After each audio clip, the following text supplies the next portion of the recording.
Bienvenidos a The Sport. Hoy traigo vos un programa, como se puede ver aquí, de playeros. Cuando empezamos a correr siempre hay la duda de qué tipo de playero escuello, a dónde voy a comprarlo, y al final anguaño tenemos la suerte de que hay muchísimas marcas, muchísimos precios, tenemos internet y entonces hay muchísimos sitios donde podemos escoger. Aún así hay unas normas generales que más o menos sí que pueden valer para todo el mundo.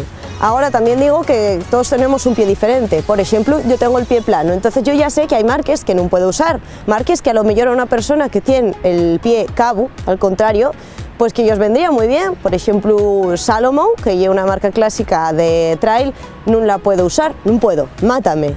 Así que estos playeros son en general pensados para personas con pisada neutra, es decir, que no son ni pronadores ni supinadores. Entonces vais a ver que muchos tengo los en sin la plantilla, porque yo llevo una plantilla para el mío pie especial. Así que recomiendo en general comprarlos para pisada que sea neutra.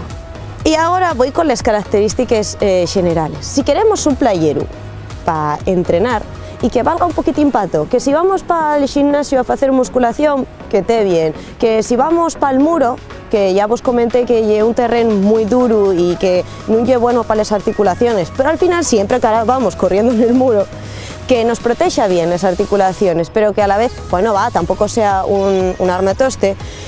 Yo uso estos playeros, que de hecho son los que voy a usar en los entrenamientos de güey. Estos son Asics. Las características que tienen, y por ser la marca, todas las marcas tienen un playero con estas características, y una buena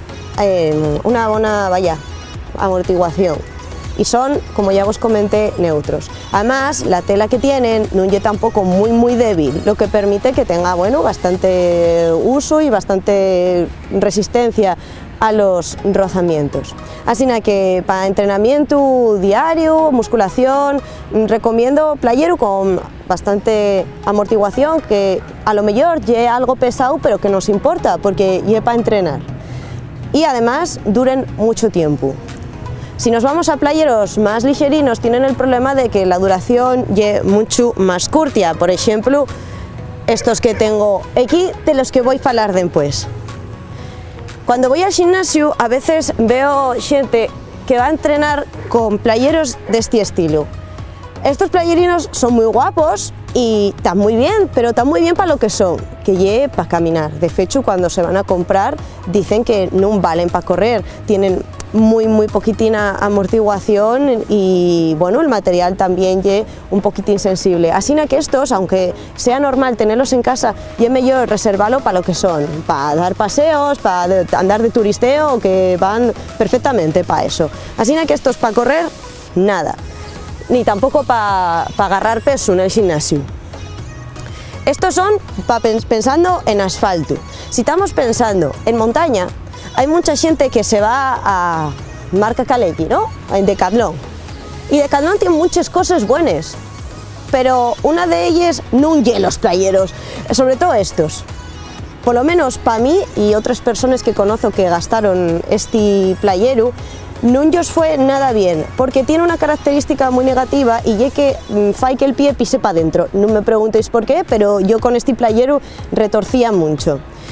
Comprélo porque tienen una suela que tiene buen agarre para el barro, pero no os lo recomiendo, aunque el precio sea más o menos bono, porque este costó 50 o 60 euros, no os lo recomiendo porque ya veis, está 9,9, no lo podéis gastar, así que podría decirse que 50 euros tirados a la basura.